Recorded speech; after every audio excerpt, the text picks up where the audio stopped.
Hello friends, welcome to Krishna academy. Friends, આજે આપણે ધોરણ 5 વિષય ગુજરાતી પાઠ 12 પાઠનું નામ છે અપંગના ઓજસ. તો મિત્રો, આ પાઠના આપણે આજે પ્રશ્ન જવાબ જોશું. સ્વાધ્યાય પોથીના પૂરેપૂરા 100% જવાબ આવી ગયેલ છે મિત્રો. સેમેસ્ટર 2 છે.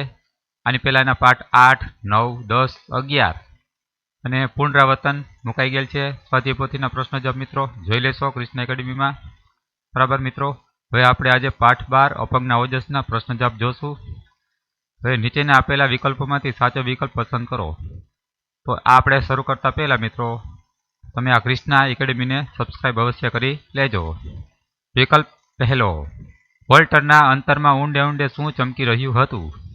મિત્રો, વોલ્ટરના અંતરમાં ઊંડે ઊંડે શું ચમકી રહ્યું હતું? તો આશા આવશે. સી ઓપ્શન કયો છે? આશા ચમકી રહી હતી. વોલ્ટરના અંતરમાં ઊંડે ઊંડે શું ચમકી રહ્યું હતું? આશા. સી ઓપ્શન સાચો છે, આશા.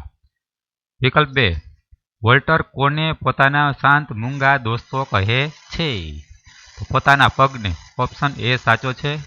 વોલ્ટર કોને પોતાના શાંત મૂંગા દોસ્તો કહે છે? ઓપ્શન એમાં છે પોતાના પગને શાંત મૂંગા દોસ્તો કહે છે, એ. વિકલ્પ 3 જોશું. વોલ્ટર હરીફાઈ જોવા મેદાનમાં કોને સહારે ગયો? કોના સહારે ગયો? તો પોતે અપંગ હોવાથી ઘોડીના સહારે ગયો. કોના સહારે ગયો? ઘોડીના સહારે. તો વોલ્ટર હરીફાઈ જોવા મેદાનમાં કોને સહારે ગયો? તો બી ઓપ્શન સાચો છે, ઘોડીના સહારે. વિકલ્પ 4, અપંગના ઓજસ પાઠના લેખક કોણ છે? તો એના લેખક છે કુમારપાળ દેસાઈ. કોણ છે મિત્રો? કુમારપાળ દેસાઈ છે. હવે પ્રશ્ન નંબર 2 જોશું મિત્રો. પ્રશ્ન જવાબ છે એક એક વાક્યના. નીચેના દરેક પ્રશ્નનો ઉત્તર એક એક વાક્યમાં લખો. પ્રશ્ન 1, બાળપણમાં વોલ્ટરને કયા રોગે ઘેરી લીધો હતો? જવાબ, બાળપણમાં વોલ્ટરને બાળ લકવાના રોગે ઘેરી લીધો હતો. પ્રશ્ન 2, વોલ્ટરના શરીર પર લકવાની શી અસર થઈ? જવાબ, લકવાને લીધે વોલ્ટરના હાથ પગ કામ કરતા બંધ થઈ ગયા. પ્રશ્ન 3, વોલ્ટરના રોગ વિશે દાક્તરોએ શું અભિપ્રાય આપ્યો? જવાબ, તો દાક્તરોએ વોલ્ટરના રોગ વિશે અભિપ્રાય આપતા કહ્યું કે તે જાતે પગ હલાવી શકશે નહીં, એટલે જિંદગીમાં ક્યારેય જાતે પગ હલાવી શકશે નહીં. તેણે જિંદગીભર વ્હીલચેરની સહાય લેવી પડશે. પ્રશ્ન 4, વોલ્ટરે સ્નાયુઓને જીવંત કરવા શું કર્યું? જવાબ, વોલ્ટરે સ્નાયુઓને જીવંત કરવા પાણીમાં કસરત કરી તેમજ સતત મહેનત શરૂ કરી. પ્રશ્ન 5 જોશું. માતાએ પુત્રને શી પ્રેરણા આપી? જવાબ, માતાએ પુત્રને પ્રેરણા આપતા કહ્યું, તું હિંમત નહીં હારે, તો જે ધારીશ તે કરી શકીશ. માતાએ કહ્યું કે તું જીવનમાં હિંમત નહીં હારે, તો જિંદગીમાં તું ધારીશ તે કરી શકીશ. પ્રશ્ન 6, બોલતા બોલતા વોલ્ટર પથારીમાં સાથી ઢળી પડ્યો. જવાબ, બોલતા બોલતા વોલ્ટર પોતાનું સમતોલનપણું ગુમાવી બેઠો, તેથી પથારીમાં ઢળી પડ્યો. પ્રશ્ન 7, ઊંચા કૂદકાની હરીફાઈ કયા શહેરમાં યોજાઈ હતી? જવાબ, ઊંચા કૂદકાની હરીફાઈ બોમાન્ટ. કયું શહેર છે મિત્રો? બોમાન્ટ શહેરમાં યોજાઈ હતી. પ્રશ્ન 8, હરીફાઈના મેદાનમાં કઈ કઈ હરીફાઈઓ ચાલતી હતી? જવાબ છે કે હરીફાઈના મેદાનમાં દોડ, ઊંચા કૂદકા તેમજ વાંસ કૂદકાની હરીફાઈઓ ચાલતી હતી. પ્રશ્ન 9, 15મી ઓલિમ્પિક સ્પર્ધા ક્યાં યોજાઈ હતી? જવાબ, 15મી ઓલિમ્પિક સ્પર્ધા ફિનલેન્ડ દેશના હેલસિંકી શહેરમાં યોજાઈ હતી. પ્રશ્ન 10, એક એક વાક્યનો છે. ઓલિમ્પિક સ્પર્ધામાં વોલ્ટરને કઈ સિદ્ધિ મળી? જવાબમાં છે કે ઓલિમ્પિક સ્પર્ધામાં વોલ્ટરે 2 મીટર અને 4 સેન્ટીમીટર ઊંચો કૂદકો લગાવીને નવો વિશ્વ વિક્રમ સ્થાપ્યો. હવે 2-3 વાક્યમાં પ્રશ્ન જોશું. પ્રશ્ન 3 છે. નીચેના પ્રશ્નોના ઉત્તર લખો. પ્રશ્ન પહેલો, વોલ્ટરની માતા અપંગ પુત્ર માટે શું કરતી હતી? જવાબ, વોલ્ટરની માતા અપંગ પુત્રની હિંમત જગાડતી, જીવનમાં પુત્ર હતાશ ન થાય એ માટે તેને પ્રેરણા અને પ્રોત્સાહન આપતી, તેને હૃદયમાં શ્રદ્ધા રાખવાનું કહેતી, તેના પગ પર માલિશ કર્યા કરતી તેમજ દાક્તરોએ બતાવેલા ઉપચારો કર્યા કરતી. પ્રશ્ન 2 જોશું કે વાંસ કૂદકામાં વાંસ કૂદકામાં ખેલાડી વાંસને કેવી રીતે ઓળંગી જતો? જવાબમાં છે વાંસ કૂદકામાં 2 લાકડીઓ ઉપર એક વાંસ આડો મૂકવામાં આવતો, ખેલાડી દોડીને આવતો, વાંસની નજીક આવીને તે ઠેક લગાવતો, ઠેક લગાવીને તે હવામાં તરતો હોય તેમ વાંસને ઓળંગી જતો. પ્રશ્ન નંબર 3 જોઈએ તો મિત્રો 2-3 વાક્યમાં છે વોલ્ટરને એની ઉંમરના છોકરા પાસેથી કેવી રીતે પ્રેરણા મળી? જવાબ વોલ્ટર આનંદથી હરીફાઈ જોતો હતો. ત્યાં એની ઉંમરના એક છોકરાએ કમાલ કરી. એણે સૌથી ઊંચો કૂદકો લગાવી અગાઉનો વિશ્વ વિક્રમ તોડી નાખ્યો. સોએ તાળીઓના ગડગડાટથી તેને વધાવી લીધો. એને વિજેતા તરીકે ઇનામ મળ્યું. એને ઇનામ લઈ જોતો જોઈ વોલ્ટરને વિશ્વ વિક્રમ સ્થાપવાની પ્રેરણા મળી. પ્રશ્ન 4 જોશું મિત્રો. નીચેના વાક્યો કોણ બોલે છે અને કોને કહે છે તે આપણે કહેવાનું છે. તો પહેલું વાક્ય જોઈએ. પગ સાથે પગ તે કંઈ સાંભળતા હશે? જવાબમાં છે આ વાક્ય વોલ્ટરની માતા બોલે છે અને વોલ્ટરને કહે છે. પગ સાથે પગ તે કંઈ સાંભળતા હશે. આ વાક્ય વોલ્ટરની માતા બોલે છે અને વોલ્ટરને કહે છે. વાક્ય નંબર 2 જોશું તો જો તું હિંમત નહીં હારે તો તું ધારીશ તે કરી શકીશ. આ વાક્યમાં પણ જવાબમાં છે આ વાક્યમાં પણ વોલ્ટરની માતા જ બોલે છે અને વોલ્ટરને કહે છે મિત્રો. 3 નંબરનું વાક્ય જોશું. અરે હું વિશ્વ વિક્રમ સ્થાપીશ. આ વાક્ય છે જવાબમાં છે આપણે જોઈએ તો આ વાક્ય વોલ્ટર મનોમન બોલે છે, મનમાં બોલે છે. હું વિશ્વ વિક્રમ સ્થાપીશ આ વાક્ય વોલ્ટર મનમાં બોલે છે. પ્રશ્ન 5 નીચેના વાક્યો સામે ખરા ખોટાની નિશાની કરો મિત્રો. પહેલું વાક્ય છે માએ વોલ્ટરના નિશ્ચેતન મન પર હળવેકથી ટપલી મારી. તો વાક્ય ખોટું છે મિત્રો. બીજું વાક્ય છે કે વોલ્ટરે પોતાના અંગોને જ મૂંગા શાંત મિત્રો કહ્યા છે. તો વાક્ય સાચું છે. પોતાના અંગોને એટલે પોતાના પગ હતા બરાબર, પોલિયો થઈ ગયો હતો, એ પગને મૂંગા શાંત મિત્રો કહ્યા છે. વાક્ય સાચું છે. ત્રીજું વાક્ય જોઈએ તો અપંગના ઓજસ પાઠના લેખક દોલત ભટ્ટ છે. તો ખોટું છે મિત્રો. કુંવરપાળ દેસાઈ આવે. અપંગના ઓજસ પાઠના લેખક દોલત ભટ્ટ છે. તો ખોટું છે. ચોથું વાક્ય છે કે 15મી ઓલિમ્પિક સ્પર્ધા હેલસિંકી શહેરમાં યોજાઈ હતી. તો આ વાક્ય સાચું છે. 15મી ઓલિમ્પિક સ્પર્ધા હેલસિંકી શહેરમાં યોજાઈ હતી. વાક્ય સાચું છે. પાંચમું વોલ્ટર મનથી અપંગ હતો, શરીરથી નહીં. આ વાક્ય ખોટું છે મિત્રો. મનથી અપંગ નહોતો, શરીરથી હતો. એના પગ કામ કરતા નહીં એટલે શરીરથી આમાં લખ્યું શરીરથી નહીં મનથી હતો. મનથી તો સાજો હતો, મન સારું હતું, પણ શરીર અપંગ હતું એટલે વાક્ય થશે ખોટું. હવે સાચા ખોટા જોયા પછી હવે આપણે ખાલી જગ્યા જોશું. કૌંસમાં આપેલા શબ્દોમાંથી યોગ્ય શબ્દ પસંદ કરી ખાલી જગ્યા પૂરો. 1 એના બંને પગ ખાલી જગ્યા હતા. તો મિત્રો જોડણીવાળી ખાલી જગ્યા છે. જોડણી જવાની છે. નિષ્ક્રિય છે બંનેમાં, પણ પેલું નિષ્ક્રિય આવશે. તો ન અને ક્ષ નિષ્ક્રિય, ક્ર છે એમાં ક્રિ અને ન ભાઈ કેવા આવશે? હસ્વઈ આવશે. ભાઈ કેવા આવશે? પેલું જ આવશે મિત્રો, નિષ્ક્રિય.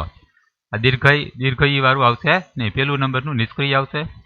પછી બીજી ખાલી જગ્યા જોઈએ તો વોલ્ટરે અગાઉનો વિક્રમ તોડી નાખ્યો. તો વિક્રમ શબ્દ છે તો એ આ વિક્રમ છે, બીજા નંબરનો વિક્રમ છે લખ્યું આવશે. વ કેવો આવશે? હસ્વ ઈ આવશે. કેવો આવશે મિત્રો? હસ્વ ઈ આવશે. આ દીર્ઘઈ વાળો આવશે નહીં, તો હસ્વ ઈ વાળો વ આવશે મિત્રો. વિક્રમ તોડી નાખ્યો. ખાલી જગ્યામાં વિક્રમ પણ કયો છે? બીજા નંબરનું વ કેવો છે? હસ્વ ઈ.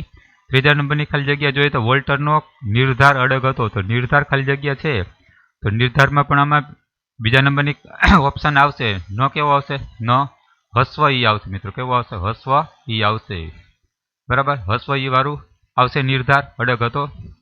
ચોથા નંબરની ખાલી જગ્યા છે વોલ્ટરે એક અદ્ભુત સિદ્ધિ મેળવી. તો સિદ્ધિમાં પણ આમાં કયું છે? બીજા નંબરનું સિદ્ધિ છે આપ્યું છે. સ અને ધ બંને કેવા? હસ્વ ઈ આવશે. બંને મિત્રો કેવા આવશે? હસ્વ ઈ આવશે. સિદ્ધિ. પાંચમી ખાલી જગ્યામાં જોઈએ તો એની માતાએ રોપેલી શ્રદ્ધા સાકાર બનવા માંડી. તો શ્રદ્ધા ખાલી જગ્યા છે તો શ્રદ્ધા કયું આવશે મિત્રો? એ પણ આમાં બીજા નંબરનું આવશે. પહેલા નંબરનું શ્રદ્ધા નહીં આવે. આ બીજા નંબરનું શ્રદ્ધા લખેલું છે તે આવશે મિત્રો શ્રદ્ધા સાકાર બનવા માંગી. જોડણી વાળી ખાલી જગ્યા છે મિત્રો. બીજા નંબરની ખાલી જગ્યા આવશે. બીજા નંબરની ઓપ્શન શ્રદ્ધા. હવે પ્રશ્ન 7 જોશું. 7 તો એમાં 2 છે 7 અ અને 7 બ. તો 7 બંને ખાલી જગ્યા છે મિત્રો. ખાલી જગ્યા ટાઈપની બરાબર. પ્રશ્ન છે 7માં જોઈએ કે કૌંસમાં આપેલા સર્વનામોમાંથી યોગ્ય સર્વનામ પસંદ કરી ખાલી જગ્યા પૂરો.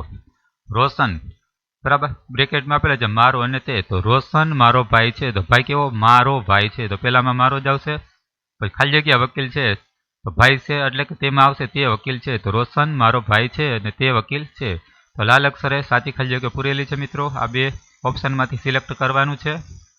પછી ખાલી જગ્યા નંબર 2 જોશે, ખાલી જગ્યા ઉપર કોઈ ગુસ્સે કરે તો ખાલી જગ્યા જાત પર કાબુ રાખવો જોઈએ.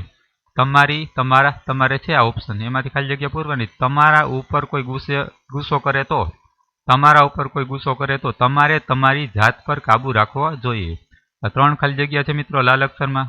આ ઓપ્શન છે એમાંથી સિલેક્ટ કરવાનું છે મિત્રો. હવે ત્રીજી ખાલી જગ્યા જોઈએ તો હું કાલે મુંબઈ જવાનો છું, તમે આવશો. તો કાલે મુંબઈ જવાનો છો એટલે હું જ થશે ને. તમે અને હું બે ઓપ્શન છે એમાંથી ખાલી જગ્યા પૂરવાની છે કે હું કાલે મુંબઈ જવાનો છું, તો તમે આવશો. તો તમે, બીજી ખાલી જગ્યામાં તમે, પેલી ખાલી જગ્યામાં હું. ચોથી ખાલી જગ્યા જોઈએ તો અમે બધા ભાઈ બહેન સંપીને રહીએ છીએ. તો અમે લખશું અમે, બરાબર, અમે આવશે અમે, એટલે અમારા બધા એમ નહીં, અમે બધા એટલે અમે આવશે. અમે પેલી ખાલી જગ્યામાં અમે બધા ભાઈ બહેન સંપીને રહીએ છીએ, તો ખાલી જગ્યામાં અમે. પાંચમી ખાલી જગ્યા છે આપણું અને આપણે છે, તો પેલી ખાલી જગ્યામાં આવશે આપણે, બીજી ખાલી જગ્યામાં આપણું. આપણે આપણું કામ જાતે કરવું જોઈએ. હવે બ જોશું મિત્રો, એમાં 3 ઓપ્શન આપેલા છે, તો 2 ખોટા હોય તે છેકી નાખવાના છે. કૌંસમાં યોગ્ય સર્વનામ રાખી બાકીના છેકી નાખો. તો યોગ્ય એટલે સાચું રાખવાનું છે. તો અમે એને બધા છેકી નાખ્યું છે, તો સાચું કયું છે? હું નિશાળે જાઉં છું, એટલે હું આવશે. અમે એને બધા છેકી નાખો. ભગવાન, બીજી ખાલી જગ્યા, ભગવાન સોનું ભલું કરે. સોનું તેવું અને કોઈનું કાઢી નાખવાનું, છેકી છકો મારી દેવાનો છે. તો ભગવાન સોનું, તો સોનું આવશે, સોનું ભલું કરે.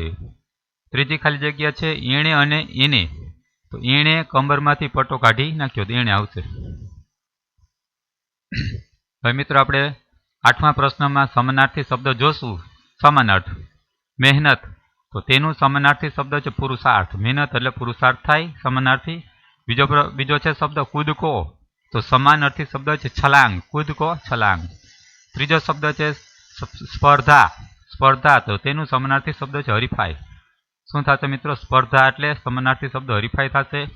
પછી ચોથો શબ્દ છે શ્રદ્ધા, તો તેનો સમાનાર્થી શબ્દ થશે આસ્થા. શ્રદ્ધા, આસ્થા. 5મો શબ્દ જોઈએ તો મિત્રો આપણે દોસ્તો છે, તો એનું સમાનાર્થી શબ્દ થાય દોસ્ત એટલે કે મિત્ર થશે. દોસ્ત એટલે સમાનાર્થી શબ્દ મિત્ર થશે. 6થો શબ્દ છે વિશ્વ, તો તેનો સમાનાર્થી શબ્દ છે જગત થશે. વિશ્વ એટલે જગત. હવે આપણે 9મા પ્રશ્નમાં વિરુદ્ધાર્થી શબ્દ જોશું મિત્રો. તો પેલો શબ્દ છે હાજર, વિરુદ્ધાર્થી શબ્દ કયો થશે? હાજર, ગેરહાજર. બીજો શબ્દ છે આશા, આશાનું વિરુદ્ધાર્થી શબ્દ થશે નિરાશા. આશા, નિરાશા. ત્રીજો શબ્દ છે પહેલો, તો વિરોધાર્થી શબ્દ થશે છેલ્લો. પહેલો, છેલ્લો. ચોથો શબ્દ છે જીતો, તો તેનો વિરુદ્ધાર્થી શબ્દ થશે જીત, હાર. શું થશે? જીત, હાર. 5મો શબ્દ છે સક્રિય, સક્રિયનો વિરુદ્ધાર્થી શબ્દ થશે સક્રિય, નિષ્ક્રિય. સક્રિય, નિષ્ક્રિય. 6થો શબ્દ છે મૂંગા, તો તેનો વિરુદ્ધાર્થી શબ્દ થશે મૂંગા, તો કે બોલકા. મૂંગા, બોલકા, વિરુદ્ધાર્થી શબ્દ. હવે નીચેના શબ્દોની સાચી જોડણી લખો. પ્રશ્ન 10 છે મિત્રો. સાચી જોડણી લખવાની છે. જિંદગીભર, આ પેલી જોડણી બ્લુ અક્ષરમાં લખેલું છે, તો ખોટી જોડણી છે. લાલ અક્ષરમાં સાચી જોડણી છે મિત્રો. લાલ અક્ષરમાં બધાય સાચા જવાબ આપેલા છે બધી જગ્યાએ. જિંદગીભર, આ જ છે મિત્રો, જી દીર્ઘઈ છે ખોટી જોડણીમાં, એને બદલે સાચી જોડણીમાં જિંદગીનો જી કેવો આવશે? હસ્વઈ આવશે. કેવા છે? બાકી કંઈ ફેરફાર નથી. તો જિંદગીમાં જ કેવો તમારે કરવાનો? સાચી જોડણીમાં હસ્વઈ કરવાનો છે, બાકી બધું સાચું છે.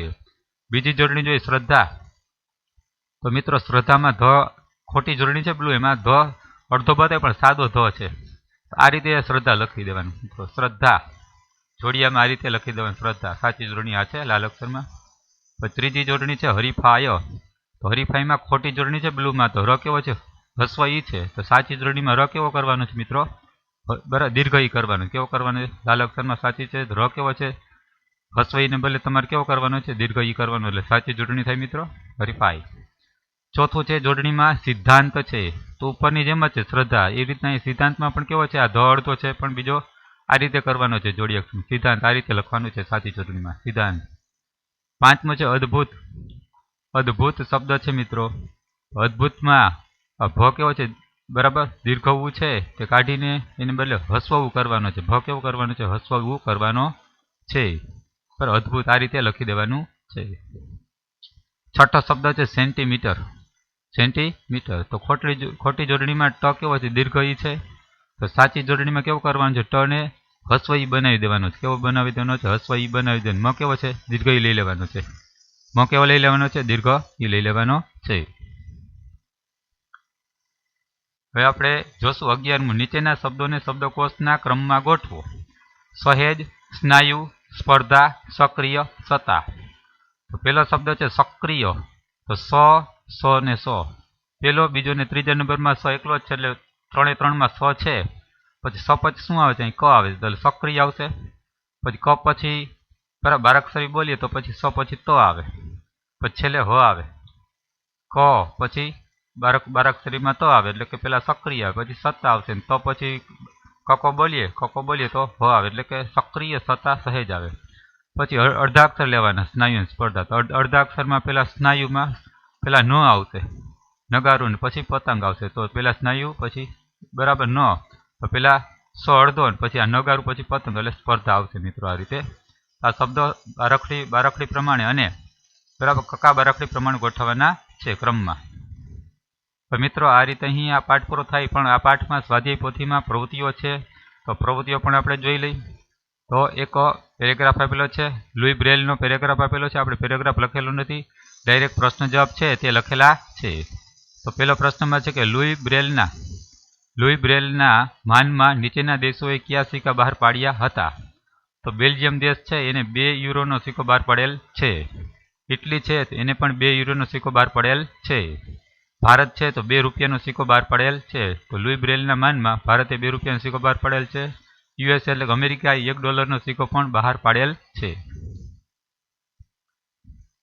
પછી નીચેના પ્રશ્ન 2માં પ્રવૃત્તિમાં 1માં નીચેનો પ્રશ્ન જોઈએ. બીજો નંબરનો નીચેના પ્રશ્નોના ઉત્તર લખો. તો પેરેગ્રાફ આપેલો છે લુઈ બ્રેલનો.